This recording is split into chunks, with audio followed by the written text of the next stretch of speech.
girl J Hood coming for another unseen video. I think it's kind of therapy. Yeah. But today I want to come to you all with the video about covert narcissists that act like empaths.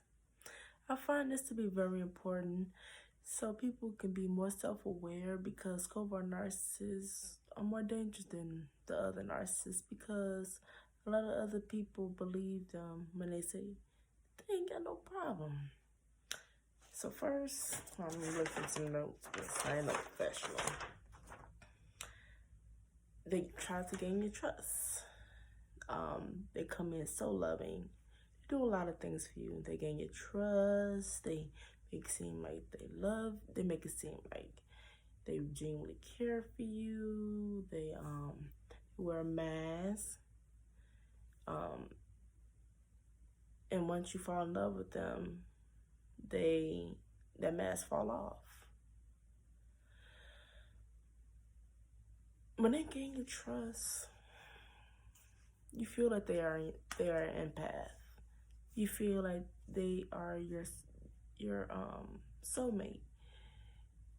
You feel that you all were either destined to be with each other like a significant other, or this is destined to be a best friend. People need to protect themselves, because these people come to gain your trust and they get all your secrets. They learn all the things you struggle with, because we all struggle with something. Some people might struggle more than others, but we all struggle. They come, they figure out what you struggle with, they figure out your shortcomings, and by them being a covert narcissist, they have a lot of other people fooled, and some people are too naive to realize that they have them problems. So they have other people that are with them and believe that they are good people as well. Once they gain your trust and things go south,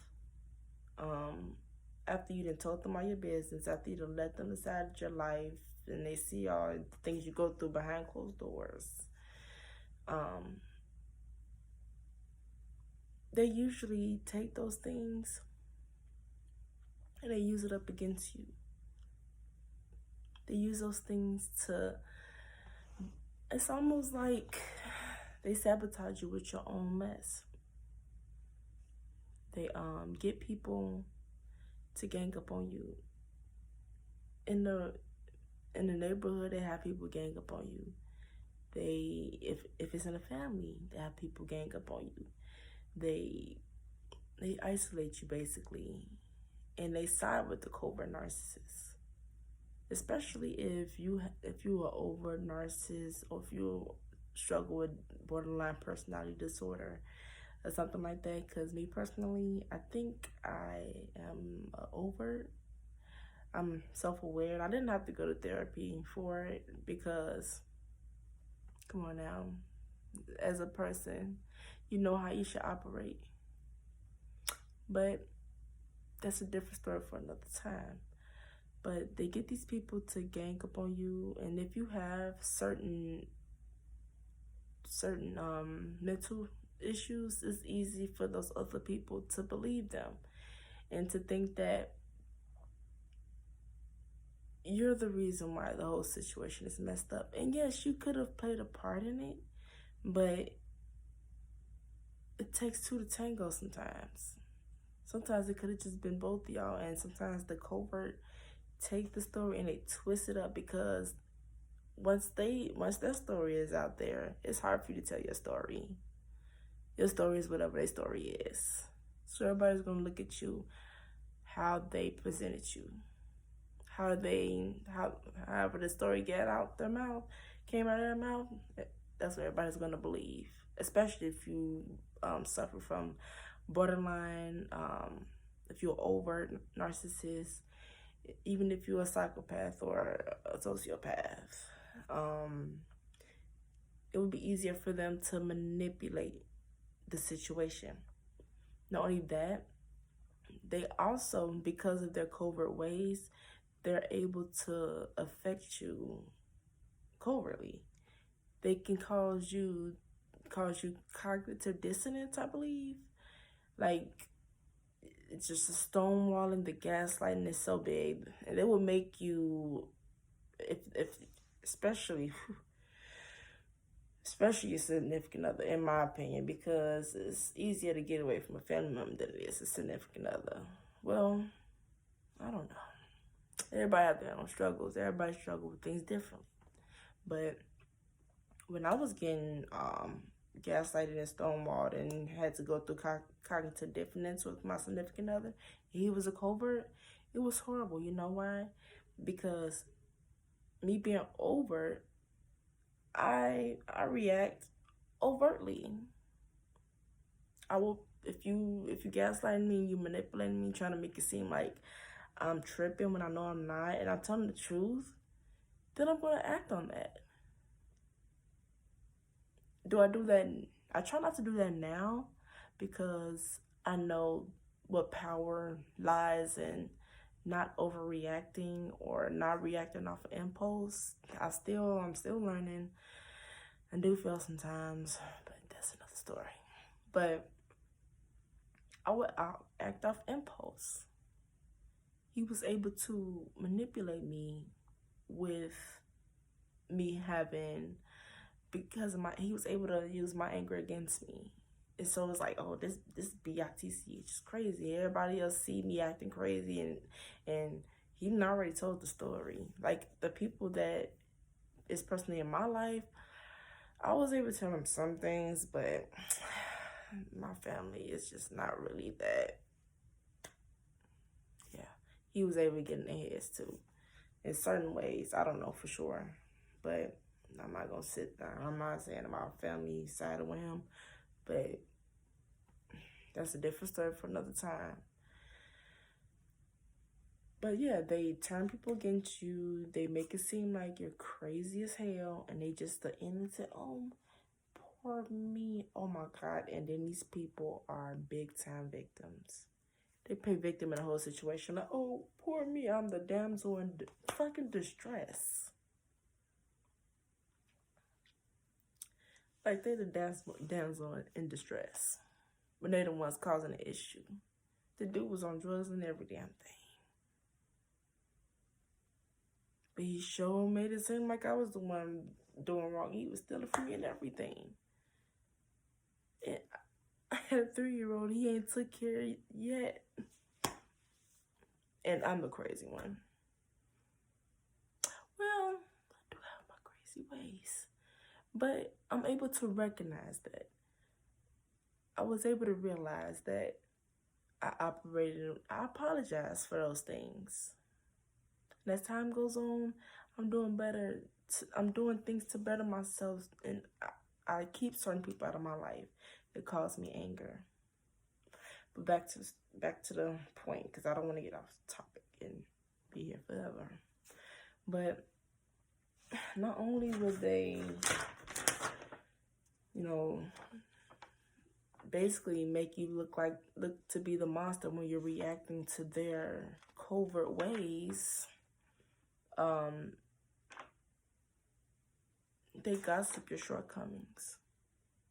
They do this way before y'all break up or when the relationship ends. They already got your business out there, because they do it every time they're mad at you.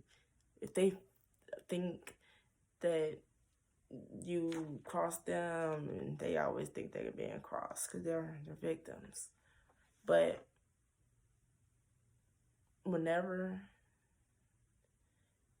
there's a disagreement, whenever there is something, they're not gonna come to you to tell you, hey, I don't like this, you need to fix that. They're gonna go to somebody else and say that, and they're gonna tell them all your shortcomings and tell them why you this way, and say, hey man, I'm just really worried about her. She drinks too much, or she's not a good mother like that, or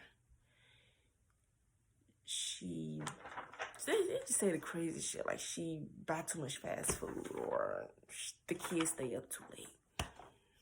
Sometimes they say the stupidest shit, especially if they can't find nothing on you. Like me, I was probably able to be gossiped about easier because I had a lot of shortcomings. But the people that believe them, if they're in your circle, they were never for you. They were never for you. But they gossip your shortcomings way before the relationship is over, and that's why it makes it so easy for them other people to believe them when they say that you were the reason why the relationship ended, or if you reacted in a certain way, it's easier for them people to be like, yeah, she is a little crazy. You hear all that stuff he or she is saying about him. That girl's butt shit crazy. And it's like sometimes you might have your moments. But sometimes when you are overt, or you are you suffer from borderline or something like that, it's easier for them to control you and bash your name and isolate you from the world, basically, and for everybody to believe their stories. One last thing, one more thing that I wanted to say is that covert narcissists are less likely to get help from their problem. You know why? Because they don't see nothing wrong with them. Covert narcissists are they seem leveled. You would think they have it all together. You would think they are very good in the head, that they're not struggling with anything. Just because they're leveled. And sometimes they can handle their impulses. They just do things differently. They might not act out right there. Covert don't act out all the time right there. They wait. They might, if they want to gaslight you, they will. Or they might wait a little time further and do some shit to you. You be like, where did the hell this come from? Not knowing they did this to you because of shit you did days ago. Or they cheat on you. They just do a lot of low ball and shit, because you made them mad. But they're less likely to get help, and a lot of people around them do not notice their ways because sometimes they are victims. They are professional victims, so they always blame everybody else. So everybody just be like, oh, poor thing. And they have a lot of enablers around them. People that enable them to stay the way they are. But yeah, don't trust a covert narcissist. Test the waters before you get to know these people, because not all empaths are empaths. Just because you got hurt in a narcissistic relationship does not mean that you are the empath. You could be a narcissist too, okay? Good night.